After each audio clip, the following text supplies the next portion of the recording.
रसिक हो नमस्कार. इंद्रधनु आणि दैनिक लोकसत्ता यांच्या संयुक्त विद्यमाने सादर होत असलेल्या आजच्या ह्या कार्यक्रमात आपणा सर्वांचं हार्दिक स्वागत. इंद्रधनुने जो एक उपक्रम हाती घेतलेला आहे पाऊल खुणा, त्याच्या पाऊल खुणामधला हा आजचा तिसरा कार्यक्रम. पहिले दोन झाले ते सी रामचंद्र आणि वसंत देसाई यांच्या रचनांवरचा सांगीतिक पाऊल खुणा झाला. नंतर वि स खांडेकर आणि कुसुमाग्रज यांच्या साहित्यावरती पाऊल खुणा हा कार्यक्रम झाला आणि आजचा हा तिसरा कार्यक्रम. सर्व मान्यवर इथे आत्ता उपस्थित आहेत. कार्यक्रमाला आर्थिक दाद अत्यंत आवश्यक असते. अशी आर्थिक दाद देणारे आमचे पितांबरीचे श्रीमान रवींद्र प्रभुदेसाई यांना मी इथे व्यासपीठावरती यायची विनंती करतो आणि इंद्रधनुचे अध्यक्ष नारायणराव काळे यांना विनंती करतो की त्यांनी त्यांचा पुष्पगुच्छ देऊन सत्कार करावा.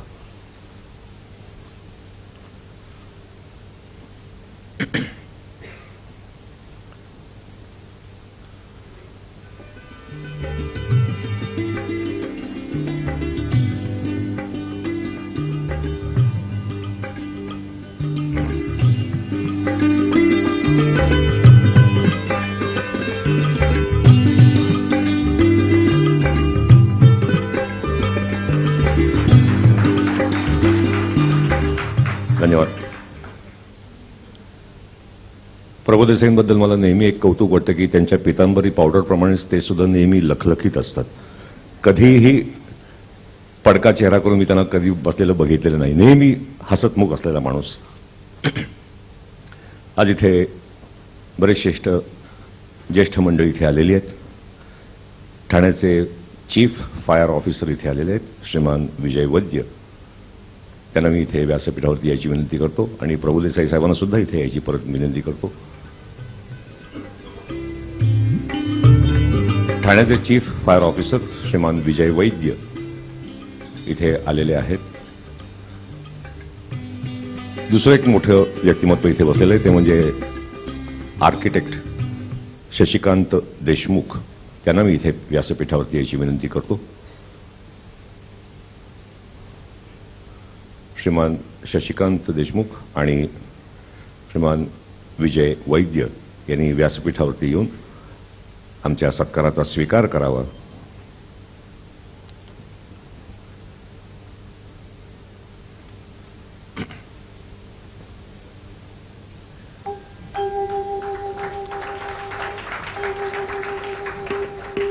श्रीमान शशिकांत देशमुख आर्किटेक्ट, त्याचबरोबर बलसारा हायजीनचे एक्झिक्युटिव्ह डायरेक्टर श्रेयंग देशपांडे इथे आहेत. मी श्रेयंग देशपांडे यांना इथे व्यासपीठावरती यायची विनंती करतो. बलसारा हायजीनचे एक्झिक्युटिव्ह डायरेक्टर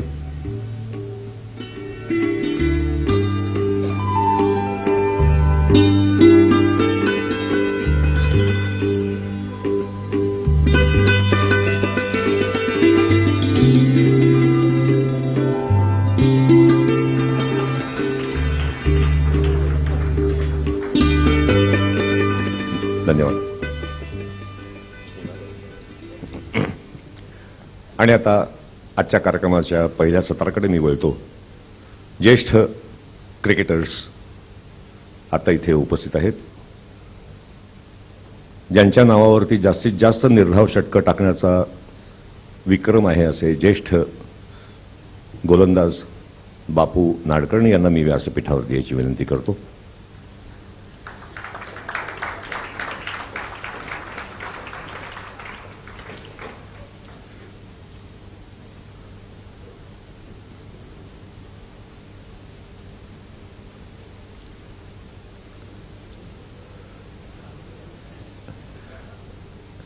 दुसरे ज्येष्ठ क्रिकेटर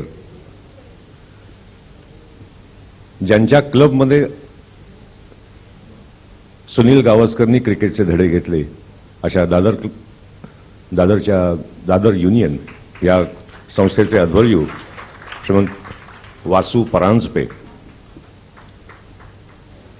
कारण आमच्या मुंबईला दोन क्लबमध्ये एक पारंपरिक वैर आहे, दादर युनियन आणि शिवाजी पार्क जिमखाना.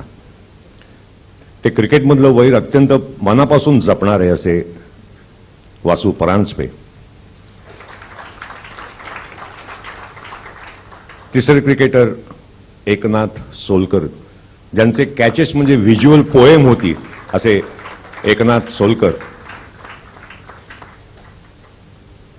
आणि स्टॅटिस्टिक्स या डिपार्टमेंटमधला दादा माणूस श्रीमान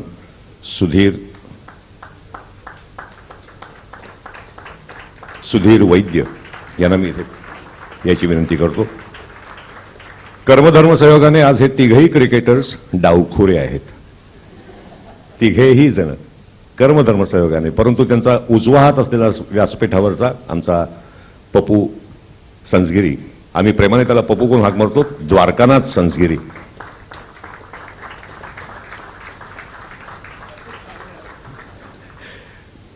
मी पुन्हा एकदा प्रभुदेसाई साहेबांना विनंती करतो की त्यांनी सर्व मंडळींचा पुष्पगुच्छ देऊन सत्कार करावा. प्रथम श्रीमान बापू नाडकर्णी,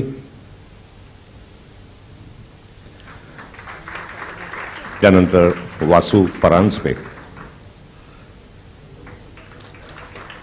एकनाथ सोलकर,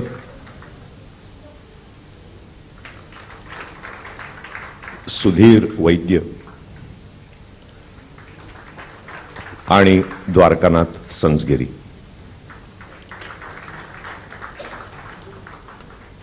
आणि यानंतरची सगळी सूत्र मी द्वारकानाथ संसगिरींकडे सोपवतोय. नमस्कार.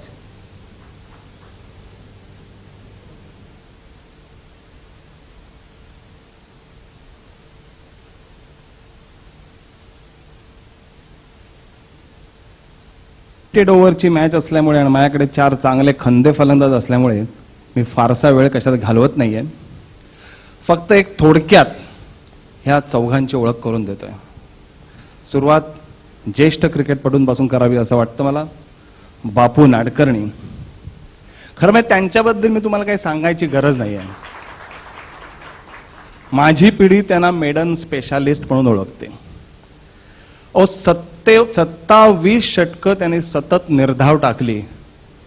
मला असं वाटतं फार मोठी गोष्ट आहे की 2 क्षेत्ररक्षक सुद्धा पुरले असते. म्हणजे उरलेले सगळे जर झोपले असते उशी घेऊन किंवा पांघरून घेऊन तरीही चाललं असतं. त्याच्यावर वासूचा आमच्या खूप छान कॉमेंट होती. तो म्हणाला की मी एकदा बापूजीने सांगितलं की तुम्ही यष्टीरक्षक ठेवता कशाला, बॉल मागे जाणारच नाही, गेला तर पॅडवर नाही तर बोल्ट, त्याच्यापेक्षा फॉरवर्ड शॉर्ट लेग ठेवा. अर्थात हीच फक्त बापूजींची ओळख नाहीये. ते अष्टपैलू खेळाडू होते. फक्त अष्टपैलू क्रिकेटमध्ये नाही, सर्व बाबतीत. ते स्टेट लेवलचे बॅडमिंटन चॅम्पियन होते. ते युनिव्हर्सिटीचे टेनिस चॅम्पियन होते. ते युनिव्हर्सिटीचे टेबल टेनिस चॅम्पियन होते. आणि एवढं सगळं करून पुन्हा BSc ला गणितात त्यांना 200 मिळाले. काही न करता आम्हाला 200-150 मिळालं तरी खूप वाटतं. हे एवढं सगळं त्यांनी करून जमवून हे केलं. आणि पुन्हा आणखीन एक मला सांगायचं वाटतं की हा माणूस, ह्याला प्रत्येक कलेत रस आहे. मग ती संगीत कला असो, चित्रकला असो, साहित्य असो, कुठल्याही मोठ्या कार्यक्रमात तुम्हाला बापू नाडकर्णी तिथे दिसते. अरे हो, ते मला माहित नव्हतं. त्यांच्याकडून गाणं ऐकायला पाहिजे एकदा मला. दुसरे वासू परांजपे, मुंबईचे रणजी प्लेयर. पण वासूची ओळख ही फक्त इथेच एवढीच नाहीये. क्रिकेटचं उत्कृष्ट ज्ञान, ते ज्ञान एक्सप्रेस करण्याची त्याची शैली आणि विनोदाचा धबधबा. तुम्हाला सांगतो की तो लाजत होता, पण मी त्याचे 2 विनोद तुम्हाला सांगणार आहे की ते असे सहज घडलेले आहे. म्हणजे तो आचार्य अत्रेंसारखा होता, हजरजबाबी. एक लागून दे रे. नाही, लागायला काही हरकत नाही, पण तुम्हाला मी एक त्याचा आता तुम्हाला लक्षात येईलच. पण त्याचे 2 किस्से तुम्हाला सांगतो. एकदा माझ्या समोर घडलेला रणजी ट्रॉफीची मुंबईत एक मॅच होती आणि रणजी ट्रॉफीच्या मॅचमध्ये मी आणि वासू बाजूला बसलो. तो एक मुंबईचा क्रिकेटपटू अर्ध्या चड्डीत आला. तर वासूला एखादा क्रिकेटपटू अर्ध्या चड्डीत आला की डोक्यात तिडीक जाते. तो जुन्या परंपरेतला माणूस आहे की क्रिकेटरने फुल पॅन्टमध्ये यावं, फुल शर्टमध्ये यावं. तर वासूने त्याला जरा खवचटपणे विचारलं, काय रे तू आज खेळत नाहीस का? तो म्हणाला खेळतोय ना. मग अर्ध्या चड्डीत का? तो म्हणाला मी 7व्या क्रमांकावर बॅटिंगला जाणार आहे. एक क्षणही वेळ घालवला नाही वासूने आणि त्याला म्हणाला 11वा काय आतमध्ये नग्न फिरतोय काय? मग म्हणजे तुम्हाला पटलं असेल ना की क्रिकेटच्या बाबतीत.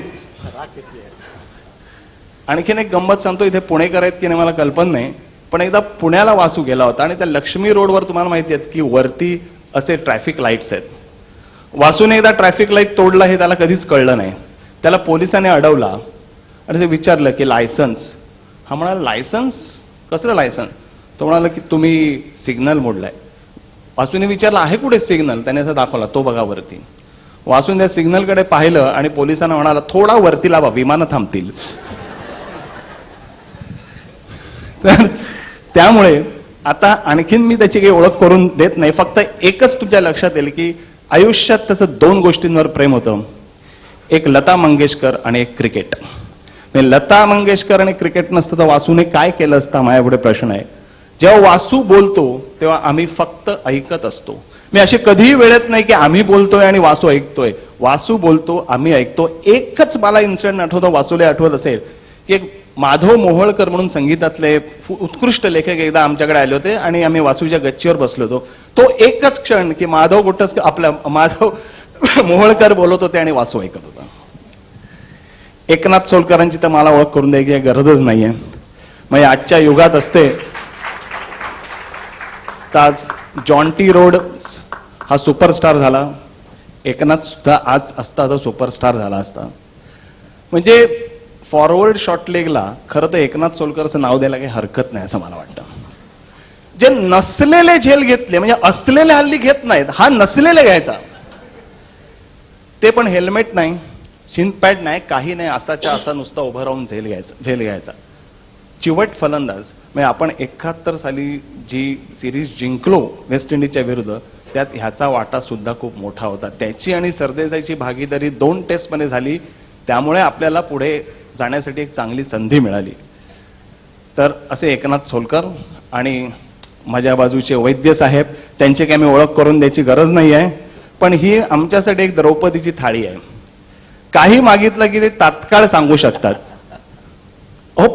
आता तरी कम्प्युटर आलाय, ज्या वेळेला कम्प्युटर नव्हता त्यावेळेला सुद्धा ह्यांचं डोकं हे कम्प्युटर होतं. आणि तुमच्या आता लक्षात येईलच, म्हणजे मी त्यांच्या जेव्हा प्रश्न विचारायला लागेन तेव्हा तुमच्या लक्षात येईलच.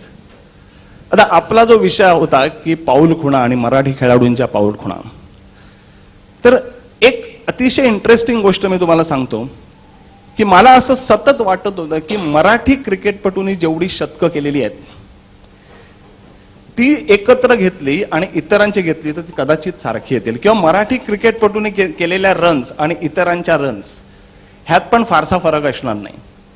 सुधीर मला वाटतं याच्यावर प्रकाश टाकू शकेल की एक्झॅक्टली हे काय पर्सेंटेज आहे. फार इंटरेस्टिंग आहे बघा. आपल्या भारतीय खेळाडूंनी एकूण 314 शतकं मांडली आणि त्याच्यापैकी मराठी क्रिकेटर्सची कॉन्ट्रीब्युशन आहे 149, म्हणजे पर्सेंटेज होतं 47, 47.45. सुनील गावस्कर 34, सचिन तेंडुलकर 33, दिलीप वेंगसरकर आणि द्रविड 17 ही डबल फिगर सुटली आणि सगळे मिळून 149 314 पैकी 47.45. आणि ह्यात वासुपरांपे आणखीन जोड देतील की त्यांच्या दादरीने किती केली. दादरण्यांनी सुनीलची 34, वेंगसरकरची 17, आणखीन संजय मांजरेकरची 7 अशी धरून 57-58 शतकं झालेली आहेत. आणि ते खोपटं तुम्ही बघाल आमचं दादरण्यांचं तर एखाद वेळेस तुम्हाला लाज वाटेल. पण त्याचा एक किस्सा सांगतो. एकदा इयन चॅपलला मी घरी जेवायला घेऊन जात होतो आणि बॅरी रिचर्ड्स पण होता, म्हणून अशी संध्याकाळ झाली होती, काळोख झाला होता, काही विशेष दिसत नव्हतं. पण मी त्या दोघांना थांबवून उतरवून सांगितलं, तो क्लब दिसतोय ना, that shade, can you see there Ian? He said yes. He said that's my club, that's where Sunny played. So he said, that's your club and Sunny played here? I said yes, and he also scored 3400. So he said that's fantastic performance. मग जेवण झाल्यानंतर मी परत त्याला घेऊन जातो, तो म्हणाला, तिथे आल्यावर तोच म्हणाला, वासू प्लीज स्टॉप. असं त्यांनी पाहिलं आणि म्हणाला, ओ इट्स स्टील देअर. आता हाच रेशो गोलंदाजीचा सांग. असं मला वाटतं की मराठी गोलंदाजांनी तेवढ्या जास्त विकेट्स काढलेल्या नाहीयेत. नाही, अनफॉर्च्युनेटली नाहीच. आपल्याकडे सुभाष गुप्ते यांनीच फक्त 149 विकेट घेतल्या 36 टेस्टमध्ये, म्हणजे एका सामन्यात जवळजवळ 4 विकेट्स पडतात.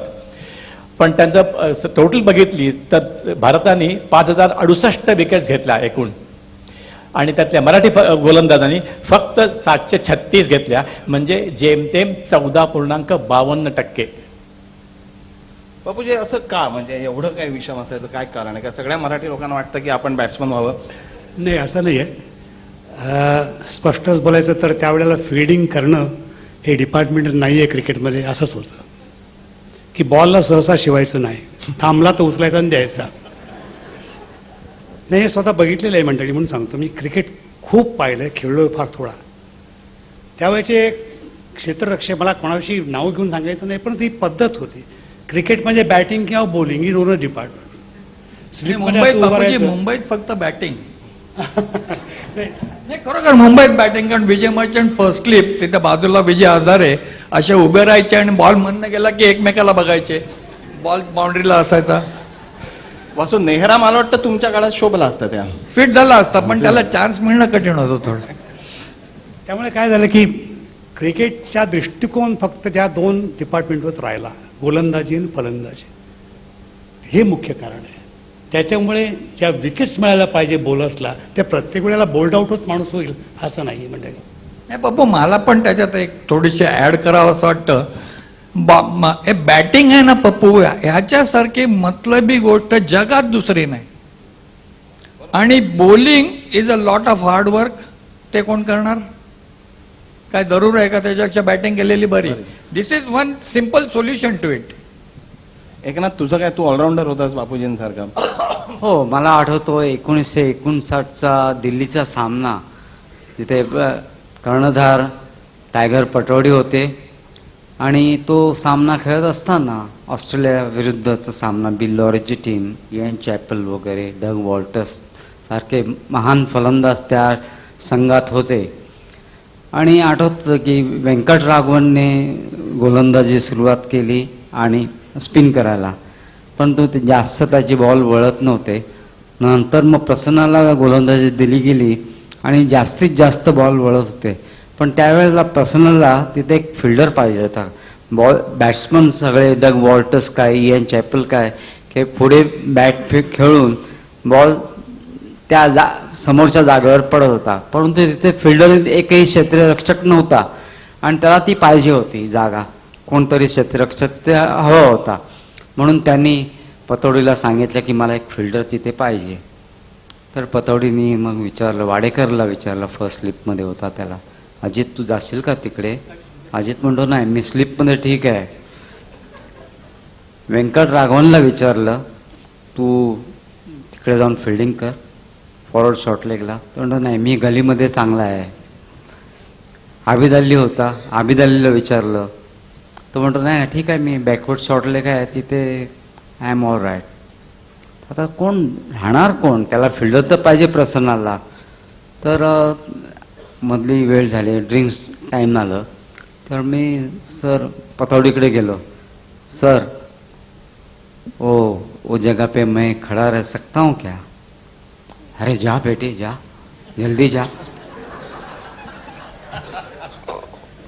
आणि इतका तो आनंदित झाला, आणि प्रसन्न देखील आनंदित झाला, आणि खोटं नाही सांगत. आणि लगेच मी कुठे फाईन लेगला होतो तर ते मला फॉरवर्ड शॉर्ट लेगला उभा केला, आणि गोलंदाजी सुरुवात केली प्रसन्नाने. आणि मला आठवते की त्या पहिला कॅच जो मी घेतला तो डग वॉल्टर्सचा फॉरवर्ड शॉर्ट लेगला.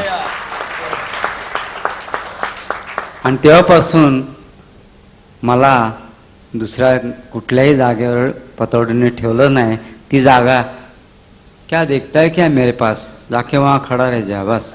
तेव्हापासून ती फॉरवर्ड शॉर्ट लेगची जागा त्याला म्हणजे याला सुसाईड पोझिशन म्हणतात. आता आणि सुसाईड म्हणजे झालेलीच आहे गोष्ट. एक मला आठवतं, एक आपला रमन लांबा म्हणून प्लेयर एकदा बांगलादेशमध्ये खेळत असताना त्याच्या डोक्यावर बॉल लागून तो जागच्या जागीच मरण पावला.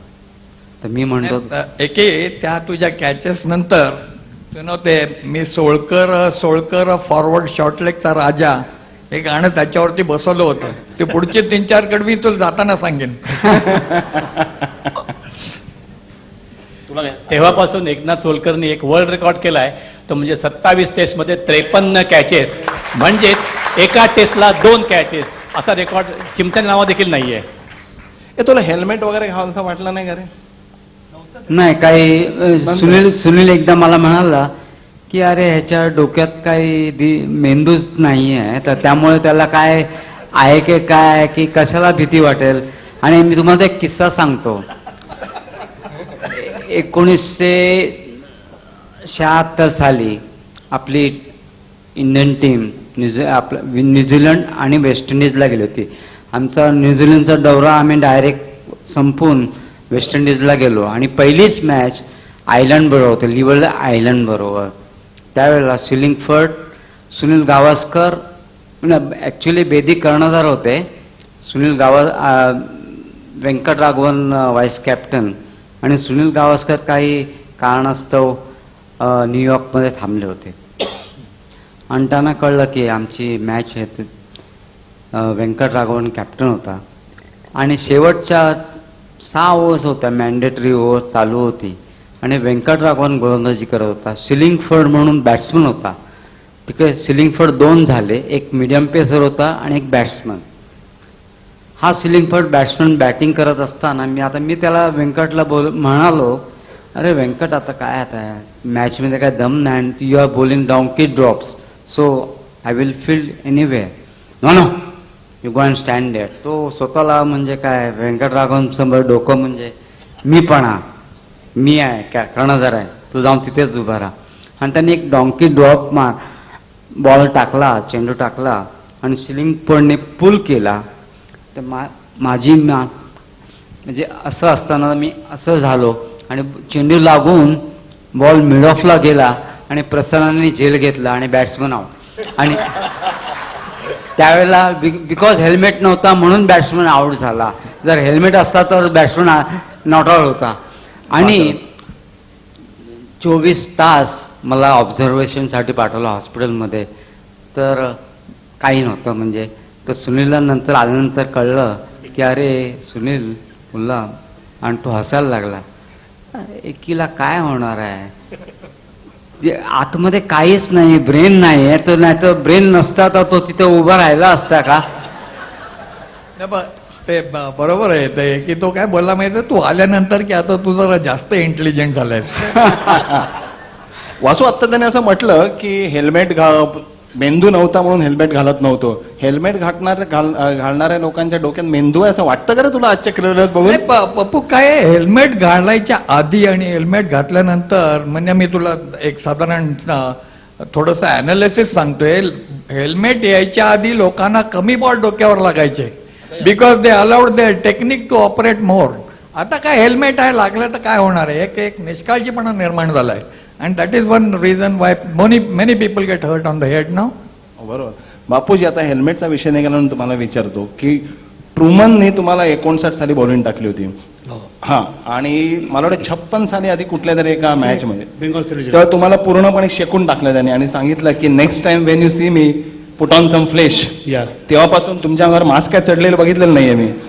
नाही, त्याच्या अंगावर मास्क, माझ्या अंगावर मास्क चढला नाही, पण त्याचं थोडंसं कमी झालं ओव्हरला. कारण मी ओव्हरला त्याचा प्रत्येक बाउन्सर बाउंड्रीच्या बाहेर पाठवला. अरे वा. आणि मला त्याला आठवतो, त्यांनी सांगितलं मला की I told you like that but you are still the same, पण you hit me very well today. Let's have a glass of beer. हो यार. आणखीन एक प्रश्न मग तुम्हाला असं विचारतो, मराठी क्रिकेटपटू झालं की मराठी क्रिकेटपटूचे जे बेसिक असतात ना वासू, ते पक्के असतात एकदम. मग आता राहुल द्रविड जरी मराठी असला तरी धावताना तो बॅट वरती करून धावतो. असं कधीही तेंडुलकर, गावस्कर किंवा जनरल मराठी क्रिकेटपटू करणार नाही. रनिंग बिटवीन द विकेट असो, कुठलाही विचार करण्याची पद्धत असो, ही अत्यंत चांगली असते. तुम्ही तिघही मोठ्या क्लबसाठी खेळलेला आहात, तर हा क्लब क्रिकेटचा कुठेतरी परिणाम आहे का? नाही, क्लब क्रिकेटचा तर आहेत पप्पू, प्रश्नच नाही ना. When I was a youngster, when I join Dadar, when I was just 13 or 14 years old. त्यावेळी मंत्री खेळत होते. रामनाथ केनी म्हटल्यानंतर एक किस्सा आठवला, तो सांगतो, सगळ्यांना आवडण्यासारखा किस्सा आहे. रामनाथ केनी एकदा आजारी होता आणि बॉम्बे आणि बरोडा मॅच चालू होती. 2 विकेट लवकर गेल्या आणि रामनाथ बॅटिंगला गेला. तर एक थोड्या वेळाने ड्रिंक न्यायचं होतं म्हणून I was the 12th man. मी मुंबईला बहुतेक वेळा 12th मॅन असायचो. तर मी ड्रिंक घेऊन गेलो आणि मला माहित होतं त्याला कॉफी आवडते म्हणून मी कॉफी घेऊन गेलो. त्यांनी विचारलं, वासू काय आणलंयस? म्हटलं कॉफी. तर म्हणाल, वासू प्लीज जाऊन सोडा आण ना. म्हणून मी तो कॉफी ठेवली, जाऊन सोडा घेऊन आलो. लंच नंतर साहेब अजून बॅटिंग आहेत, आजारी होते पण बॅटिंग करत होते. म्हटलं, विचारलं, वासू काय आणलंयस? म्हटलं, बस सोडा आणलाय. तर म्हणाले, मला वासू प्लीज कॉफी आण ना. मग मी परत गेलो आणि कॉफी आणली. टी नंतर परत रामनाथ बॅटिंग. मी आपला परत घेऊन गेलो. म्हटलं, वासू काय आणलायस रे? म्हटलं, सोडा, कॉफी, मेन्यू कार्ड, आणखी तुला काय पाहिजे ते सांग. तुम्हाला आत्ता वासूने सांगितलं की मी बराच वेळ 12th मॅन असायचो. असं म्हणतात की त्यावेळेला म्हणजे बापूजींच्या वेळची जी बॉम्बेची टीम होती ना, अत्यंत स्ट्रॉंग. म्हणजे बऱ्याच वेळेला आज खेळणारा प्लेअर पुढच्या मॅचमध्ये नसेल, पण त्यावेळेला टीम काढताना पहिला 12वा खेळाडू काढायचे वासू परांजपे, कारण क्षेत्ररक्षणावर प्रेम आणि फुल एंटरटेनमेंट. नाही बाबू, तू विचारलेला प्रश्न बाजूला राहिला, पण that is the most important aspect is that there are the very big legacy in Bombay's cricket. की कांगाली आपली वॉशआउट झाली तर आम्ही धावत फोर्ट विजयवर जायचो की अरे विजय मर्चंट तिकडे खेळतोय. आणि विजय मर्चंट खेळताना बघणं itself was education. You know की बाबा कांगालीच्या विकेटवर कसं खेळायचं is was a big art. आणखीन हजारे यायचे, हजारांची टीम यायची बडोद्याहून. आणखीन they use to come and play police shield. Hazare स्वतः कॅथलिक जिमखान्याला खेळायचे. आणि त्यावेळी बडोद्याची टीम आली की किसनचंद यायचा. हल्ली बरेच वर्षापूर्वी CCI वरती we use to have a tournament for old timers Bapuji. And we use to collect 40,000-50,000 rupees and give it to that old timer. तसं एकदा किसनचंदला आम्ही देतो. तर किसनचंद बसला होता तर राजभाई म्हणाले, वासू किसन बसलाय ना, लुक आफ्टर हिम प्लीज. मग किसनशी बोलत होतो. किसन ब्रॅडमनच्या विरुद्ध खेळलेला माणूस, म्हटलं काहीतरी शिकायला मिळेल. तर म्हटलं, किशन हा प्लेअर कसा होता, तो प्लेअर कसा होता, विजय मर्चंट कसा, लाला अमरनाथ कसा, अमरसिंग कसा, रामजी कसा. आणि नंतर विचारलं, किसन दादा कैसे कितने बड़े प्लेयर? दादा म्हणजे विजय हजारे. तर वासू, कितने बड़े प्लेयर बोल नहीं सकते, लेकिन अभी जितना पैसा मिलता है तभी उतना मिलता था तो अजून नॉट आउट रहते.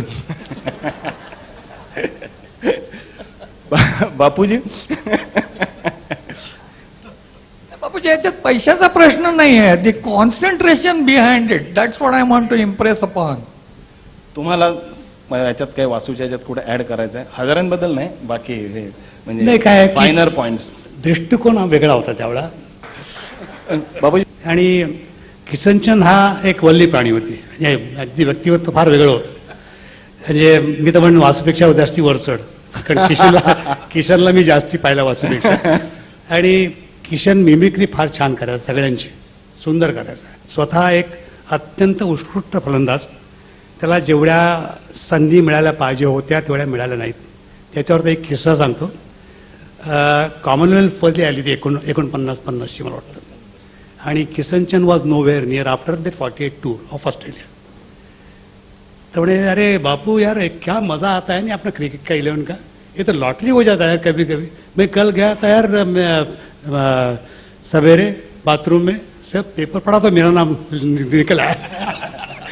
म्हणजे तशी गोष्ट होती मंडळी, की तुम्ही खेळताय, किती खेळताय, काय केलंय त्याचा काही संबंध नसतो पुढच्या मॅचला. आणखी एक गोष्ट सांगतो. ही घडलेली ब्रह्मन स्टेडियमवरची गोष्ट आहे. त्यावेळेला 4थ्या दिवशी टीमचं सिलेक्शन व्हायचं आणि सिलेक्टर 5व्या दिवशी निघून जायचे. आणि 4थ्या दिवशी चंदू गडकरींनी अत्यंत उत्कृष्ट 100 करून ती मॅच वाचवली. 5व्या दिवशी 4थ्या दिवशी काहीतरी नॉटआउट होता, 5वे 100 करून ती मॅच वाचवली. त्याच्या जागी DK गायकवाडला घेतला होता. प्रत्येक चेंज तर करता येत नाही, टीम डिक्लेअर झाली. मग त्याला DK गायकवाडला हळूहळू सांगितलं गेल्यानंतर पुढच्या मॅचच्या आधी की तू आजारी पड, ते ये तुझा भत्ता देऊ तुला, पण तू ते आजारी पड, लेट गडकरी प्ले. अशी पद्धत त्यावेळेला होती. ही पद्धत अशा वेळा 2-3 वेळा अशा ज्या गोष्टी घडल्या, मग शेवटी सिलेक्शन 5व्या दिवशी नंतर व्हायला लागलं. ही अशा गोष्टी क्रिकेटच्या पुष्कळ सांगता येतील. हल्ली आजारी प्लेयर्सना खेळवतात भत्ता देऊन, अशी परिस्थिती झाली आहे.